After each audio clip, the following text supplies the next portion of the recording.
you see how late I am? Yeah. Okay, what you told me, I just went and dug the body up out of that basement. Okay? Just like I just got done. I've had nothing to eat. I've had nothing to drink. I was in a hot, sweaty basement since 2 o'clock in the morning. It is now 10 a.m. in the morning, digging up a body in the basement. So at this time, are you willing to talk to me? I don't want to speak to you until I spoke to the Lord. Okay. I mean, everything I told you kind of got correct. Or with the homicide did, okay, obviously, and you kind of put 2 and 2 together, okay? Take your time. Can you tell me if there's some good therapy in the house? There is.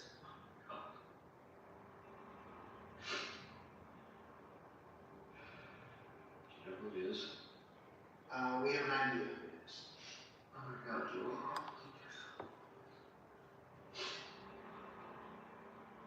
Just can't imagine. Well, we're gonna get to the bottom of this. We want to clear your name, is what we want to do. Would you want to take a photograph or a autograph? Yeah, I don't have anything hard. Okay, we'll walk right Should I over. call you? Yes. At the first 48 show, we walk out of the room to the polygraph station. He has this smirk on his face. And I didn't notice it until I was in front of him, looking back at it. It was just kind of eerie on it. Jeff, my name is Mark Brecht. I'm one of the 3 polluters. You have to understand today that this is very important, okay? You're here to clear your name. We might get ready to do a polygraph. So the polygrapher at the time did, pre-polygraph interview. I'm not in the room there with him. I'm watching it from a TV from the room next to him. But my first 48 camera crew's right there, and they're filming him. I was going to ask you, did you kill someone? To murder somebody is not something I could ever contemplate doing. Mark kind of gets wishy-washy, so the polygrapher says, look, if you're going to fail this miserably. You're not going to pass this test. So if I ask you if you knew anything about this case, My answer would have to be yes, I did know something about murder. I was shocked. I just got duped for the last 6 hours. Like, oh my gosh, who's this guy?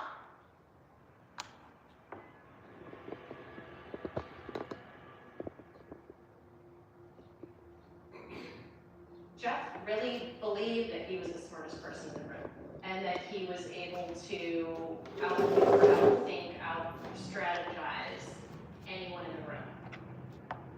He was my project director at Northwestern from 2006 to 2008.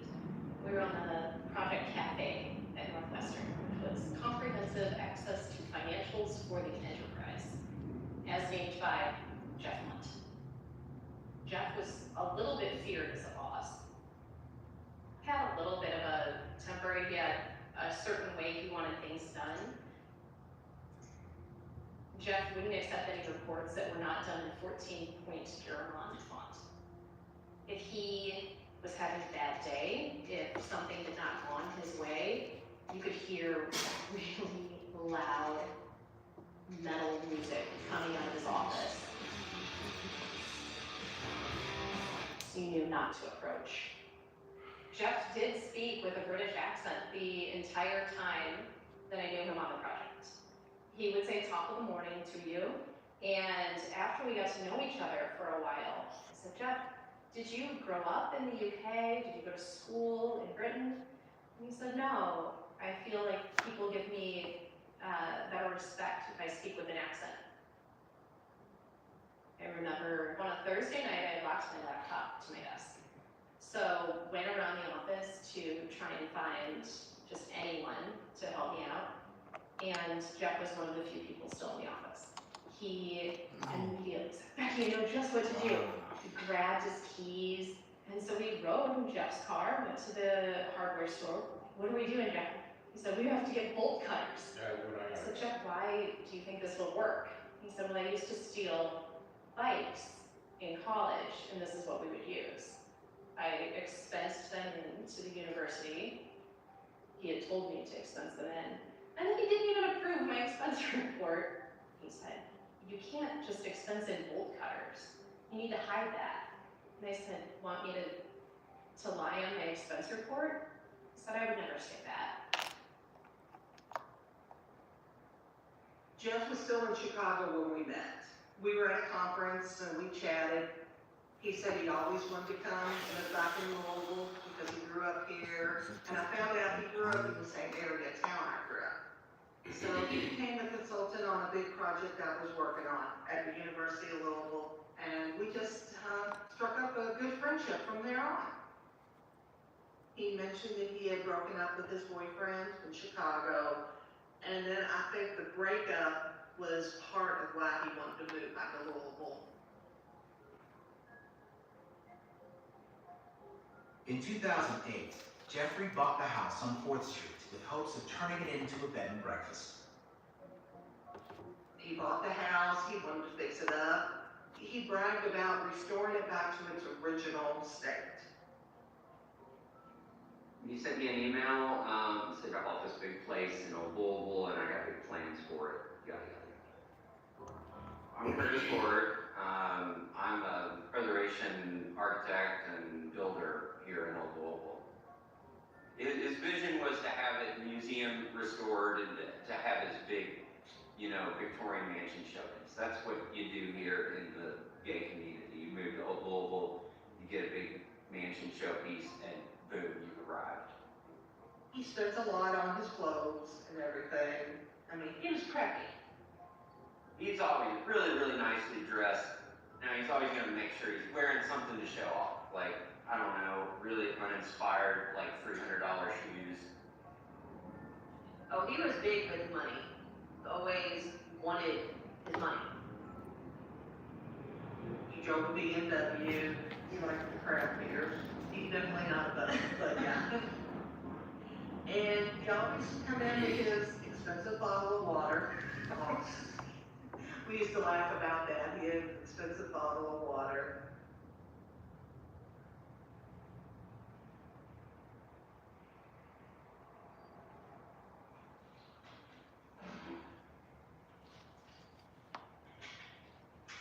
This is a water bottle from Mark.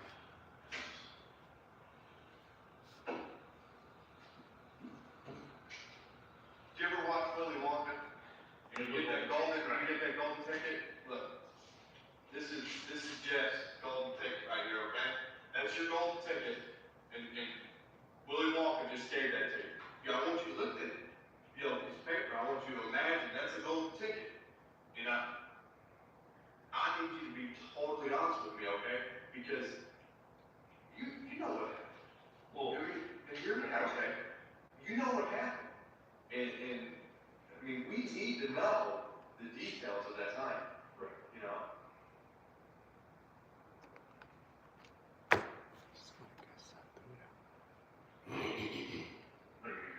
Yeah, and as much detail as you can, okay?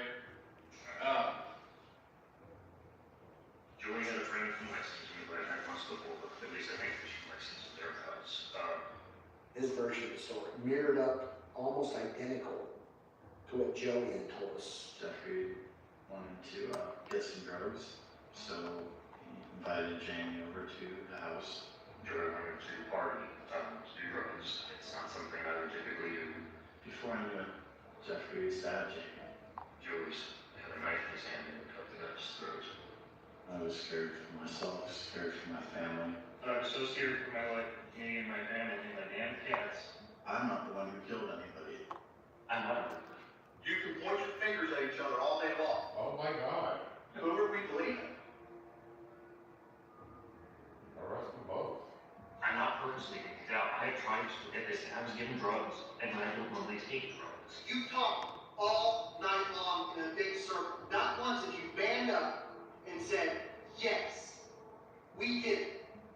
You brought him over there to rob him for his money, to rob him for his dough, because nobody would give a shit about it. I did not do this. I did not know what you had planned until it happened.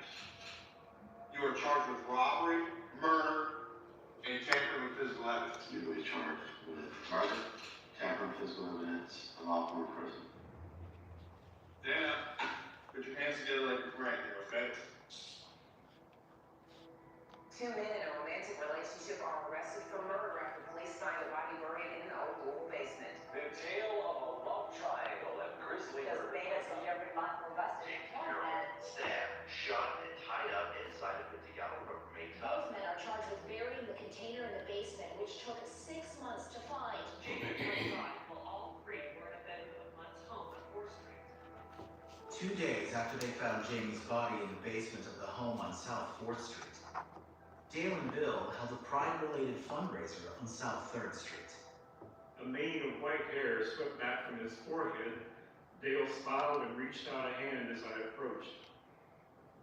When I first heard about murder, we went to a party at a house on 4th Street, and that's all we really talked about. He did come. I stayed awake long enough to see you, Hi. There we go. Murder was not something we were accustomed to. Cheers. Thank you. Welcome, everyone. Why is there so happy about it? It happened right at the beginning of Pride Week, and being as close as it was, just a block or two away, it was really difficult to deal with. Oh, yeah. This is kind of embarrassment, for the neighborhood, for Louisville, and gay men too. Oh, of course, yeah, it's just a block and a half away. Yes, everyone knew about it. Hey, Damon, everyone knew about it. But I it was wasn't easily common like, knowledge oh who the my men God, were who people lived never there. even did that. They were pretty much, according to local lore, ghost-like. Nobody ever saw them. It didn't look occupied. All I knew was that one of the people involved was the son of a cosmetic surgeon. I've never gone to him, maybe I should think about it, but Dr. Bannis is very, very well known in Louisville. One of the really bizarre conversations we had is, well, what would you do with a body after you killed it? I heard that the body had been cut up, just put in a container. The bartender was a local EMT, and he was involved with transporting the body to the morgue. He'd actually kind of folded up and hog-tied. You can think you know what you do in a situation like that, and you don't do that. But there's no way I would have dismembered the thing. What are you talking about? Like, why? When I moved in across the street, I didn't know about the murder house. And I said, there's something really odd about that house. Is it haunted? I'm Angelique X Stacy, and I'm a medium. Yeah, you know.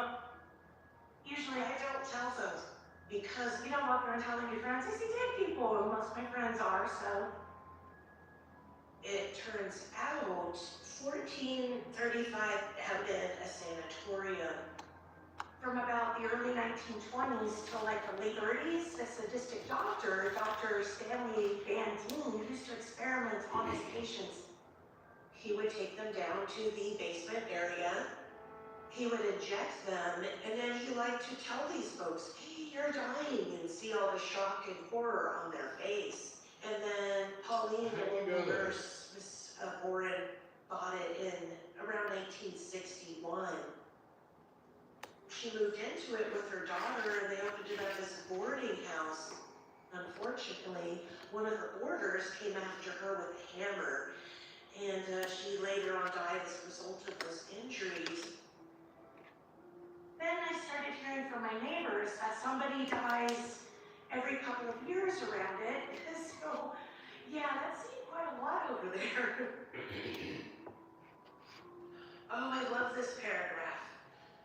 Who would want to buy a home where such grisly murder had taken place? Some thought it better to bulldoze the whole place. For the time being, though, 1435 South 4th Street sat abandoned.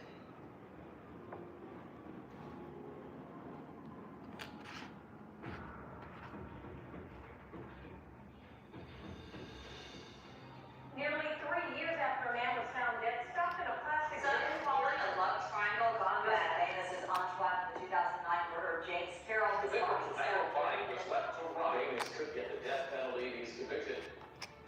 The body in the basement truck There are some trials that stick with you, and this is one of them. It was definitely a big story. Every single station had a reporter on it. Joseph Baines is actually facing the death penalty. Baines' attorney is trying to prove that it was Mont who killed Carol. Not only did you have this sensational case, but the lawyers involved are all interested.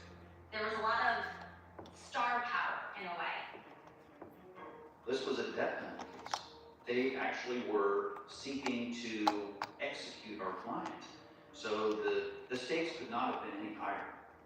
Jeff was a very intelligent, well-educated, successful professional. He's never been in trouble in 40 years. He meets Joey, and 6 weeks later, he's got a body in his basement. We don't often find bodies buried in basements. By the time that the trials happened 3 years later, it felt like the talk of the courthouse. At the prosecution's table, Conroy unwrapped a piece of candy with a soft crinkle and popped the sweet into her mouth.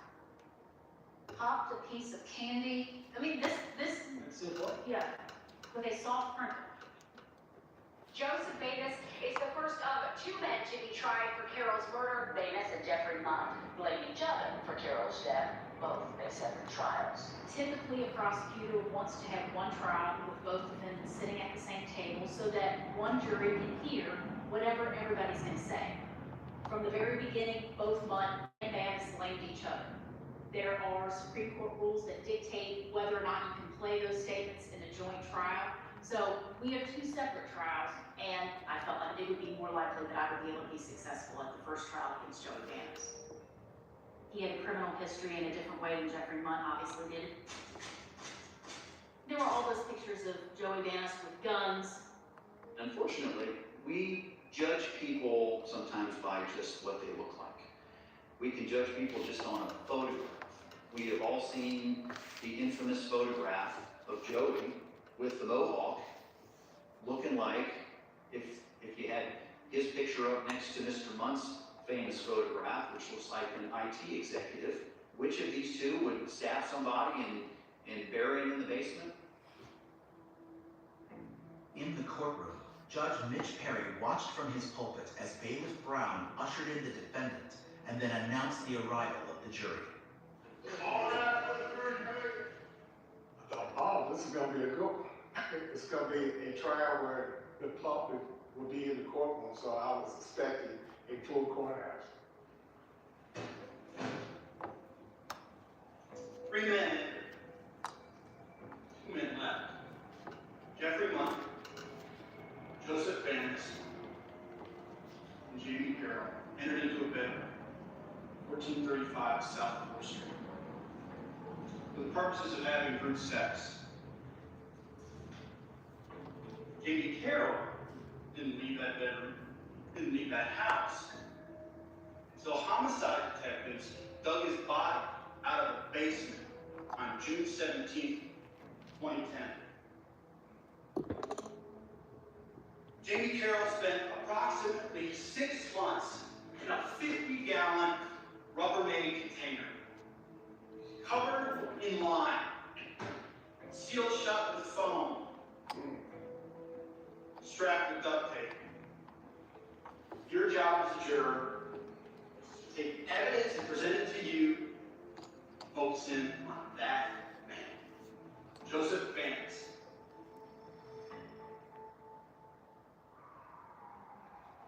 Today, the prosecution's star witness, Jeffrey Mont, testifying today against his former partner, Joseph Baines. Now, Mont was given a plea deal to avoid the death penalty in exchange for his testimony against Baines. I want to go to the night of the murder of James Carroll. Tell the jurors what happened. The three of us started, stripped, naked, and started watching porn. Doing math, dude. I don't think I'm math. And I feel a jerk. I'm thrown off of Jamie and thrown into the table that's on the bedside. Jamie started screaming, "No, Joey, no, no, no, please no." There was blood that was literally everywhere. I mean, you could actually smell the blood. Joey had a knife and was slicing at Jamie's throat. Joey takes several steps back and grabs the gun, and Joey pointed a gun at me and said I had a choice, which was to help him or to be killed right then and there. He sets me to dig a hole in the front part of the basement, and he locked me into that area, and we dig the hole. It was not possible for Mr. Harold's body to fit in the container as it was. Joey hit him with a sledgehammer so that the bones broke. And I guess the muscles relaxed and moved, whatever, and he was put into the container. I mean, he was just pressed into the container. I don't know a better way to say it. I don't remember it being a particularly, other than disturbing, obviously, process. I don't remember it being a particularly difficult task. He was cold, very calculating, and he had no emotion, and it made him look like a psychopath. He was condescending too. You went back to your life somewhat as normal when Jamie Carroll was buried in your basement, right? I don't know if normal would be quite the word of having somebody hold a gun and a knife at you 24/7, but yeah, if you define that as normal, yeah, my life went back to normal.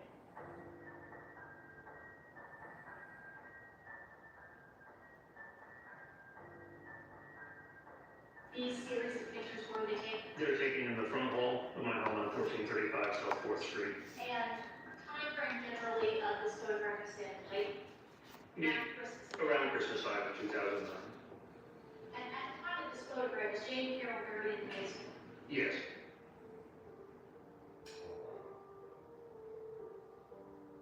I thought, what on earth do you celebrate Christmas together? You're together for over 6 months after this happened. I thought it was complete BS. I'm Stacey Huber. I'm with a juror on that Joseph Vance trial. I'm a true crime junkie. I took a lot of psychology classes in college, so abnormal psychology was probably my favorite. Yeah. That and sex crimes. Were you not concerned with making sure that bloody rags were not around your house? I mean, you already had a body in the basement. I was less worried about that. I was worried about my cats, quite honestly, more than anything else. What would happen to them walking around full of blood, yes. Having a body in his basement, and his main concern was his cats. I got no sense of remorse at all from Jeffrey Mudd. I don't know, I think I can empathize with that. You ever worked with the U.S. government? No, ma'am. And you killed 35 people in your life work with the U.S. government? That was a sex scene that we created. I don't understand. Role play, creation of a fantasy world is what I am into. That was the scene where I was being outwitted and outsmarted by the criminal, but I was the government agent. And who played the criminal? Joey.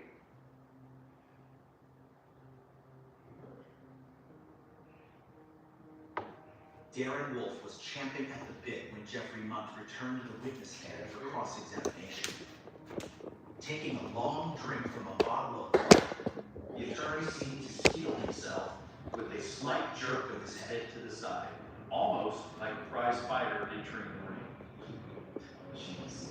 You swear from testimony you're about to give me the truth, the whole truth? Isn't it true that you led Mr. Vance to the late coronation of a foreign government? That was part of a sex scene, sir. Okay, so you would admit to me, or admit to this jury, that you did tell him that you had in fact a bullet in your head from some work that you did in a foreign country. I don't recall saying that. You don't recall saying that? You don't recall saying to him that you had a bullet in your head from Yugoslavia? I'm sorry, where? Yugoslavia? That sounds Bratislava? Thank you. Do you know what it is then? Yeah, I'm familiar with these two. We're the ones that, quite frankly, during our trial, had put Mr. Munt on trial. We're going to be using the term lie a lot today. I want you to define for this jury what a lie is to Jeffrey Munt. False statement. You lied, didn't you? Right. You did, right? Yes, sir. I lied in the house and I lied downtown as well. Quite frankly, I was freaked out by the fact that there were TV cameras all over the place, videotaping this thing, and that was really not exactly what I had in my mind, is telling the police what had happened. Okay, all right.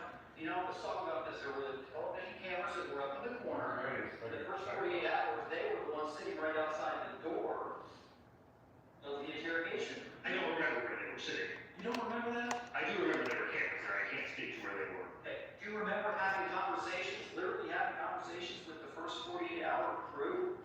No. Anytime I was talking to Jeremy, sorry. You don't remember that? You don't remember asking him whether or not you should not be talking to him? You don't remember that? I don't remember any of that, no, You sir. don't remember that? Okay. Munt tried to control the story, to control the narrative, to control everyone involved. Unlike Mr. Banis, I don't have a long history of interrogations to fall back on, so I don't know how I was. Wait, what did you just say? What did you just say to this jury? Did I ask you a question about that? There were times during that cross-examination, I had to remind him who was in charge, and it wasn't him. I was the one asking the questions. I'm sorry, I thought it was relevant. I You apologize. thought it was relevant? You know what? When something is relevant, I will ask you a question. Chapter 20, Weird Rubber Stuff.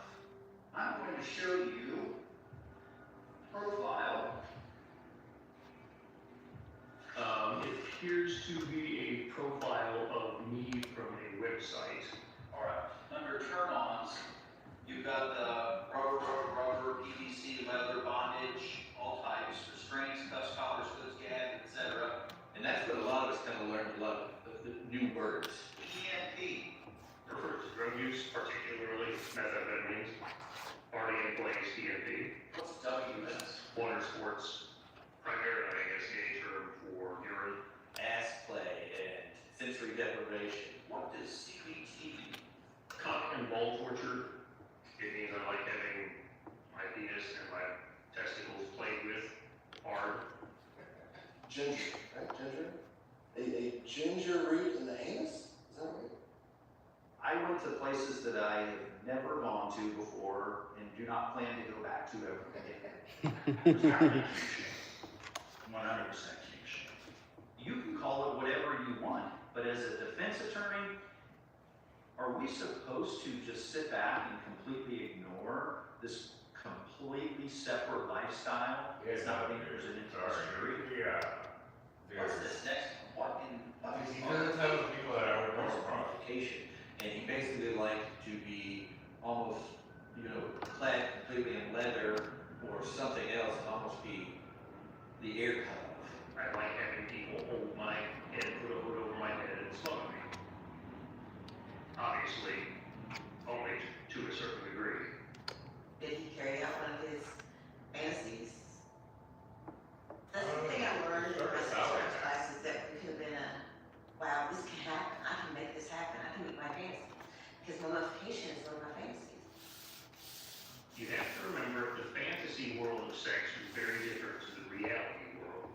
The best example I can come up with would be, a heterosexual couple maybe into, the naughty nurse and the patient, the naughty nurse and the doctor. Sort of a role-playing experience. Sort of like what you might see in pornography.